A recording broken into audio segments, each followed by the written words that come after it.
ओम नमः शिवाय। आज की वीडियो में मैं आपको नागपंचमी की कहानी सुनाऊंगी। तो ये कहानी आप नागपंचमी की पूजा होते हुए देख करके सुन सकते हैं। तो प्राचीन काल में एक नगर में एक साहूकार रहा करते थे। उनके 7 पुत्र थे। सबकी शादी हो चुकी थी। सेठ जी के सबसे छोटे बेटे की पत्नी बहुत ज़्यादा सुशील और सुंदर और गुणवती थी, लेकिन उसका कोई भी भाई नहीं था। एक दिन घर की बड़ी बहू ने सभी बहुओं को घर लीपने के लिए पीली मिट्टी लाने के लिए जंगल से चलने के लिए कहा। जब मिट्टी लाने के लिए उन्होंने खुरपी से खुदाई करनी शुरू की तो वहां एक सांप निकल आया। ये देख करके बड़ी बहू घबरा गई और खुरपी से उस सांप को मारने लगी।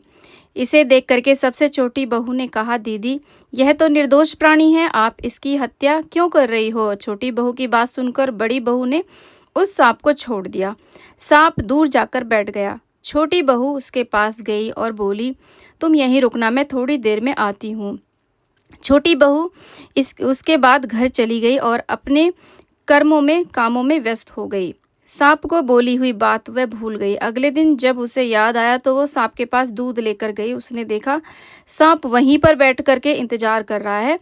तो वो बोली, भैया मुझे माफ़ कर दो, मुझसे भूल हो गई, मैं काम में लग करके यहाँ आना भूल गई थी।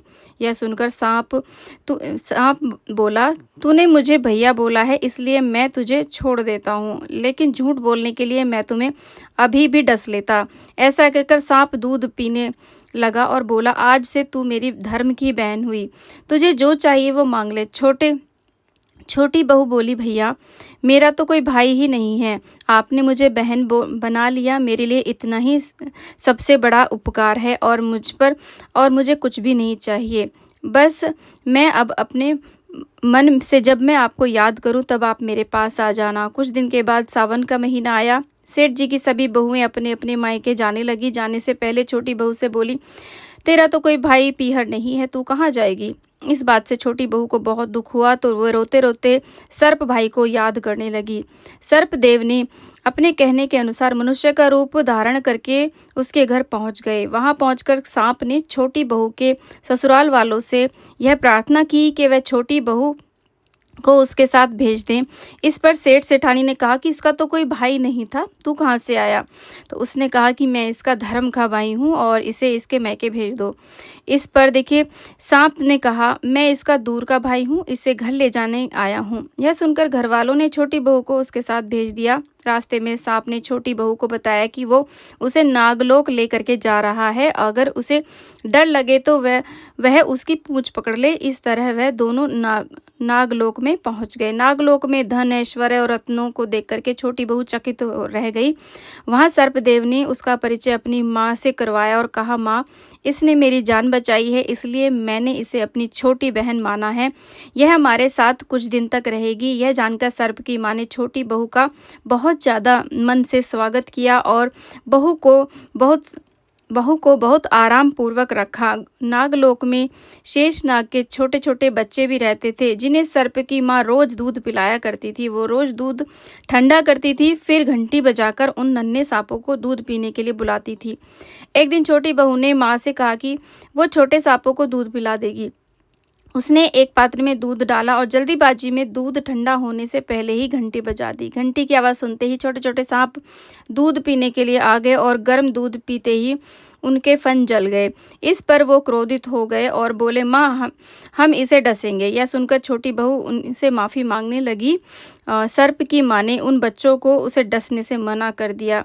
इसके बाद उसके भाई ने उसे घर छोड़ने का निश्चय किया। सर्प और उसकी माँ ने उसे बहुत सारा धन दौलत रत्न आभूषण देकर के विदा किया। जब इतना सारा धन लेकर के वो अपने ससुराल पहुंची तो उसकी देवरानी जेठानी उससे जलने लगी।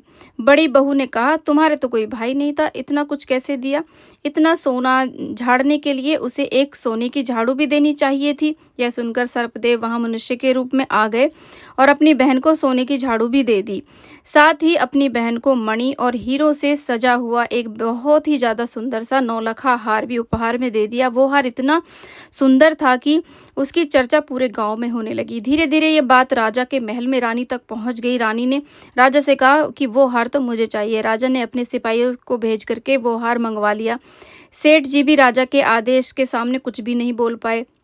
इससे छोटी बहू को बहुत दुख हुआ। दुखी मन से उसने अपने सर्प भाई को याद किया। सर्प अपनी बहन के पास आया और बोला, देखना राजा स्वयं उस हार को तुम्हारे पास लौटा देंगे। वही दूसरी ओर जैसे ही रानी ने वो हार पहना, वो सांप में बदल गया। रानी ने डर करके उसे उतार करके फेंक दिया और ये देखकर राजा ने छोटी बहू और सेठ जी को दरबार में बुलाया और बहू से कहा, इसे तूने कैसा काला जादू किया है? छोटी बहू बोली, हे राजन, मैंने कोई काला जादू नहीं किया। यह एक बहुत अलग सा हार है। यह मेरे अलावा किसी और के गले में नहीं टिकता।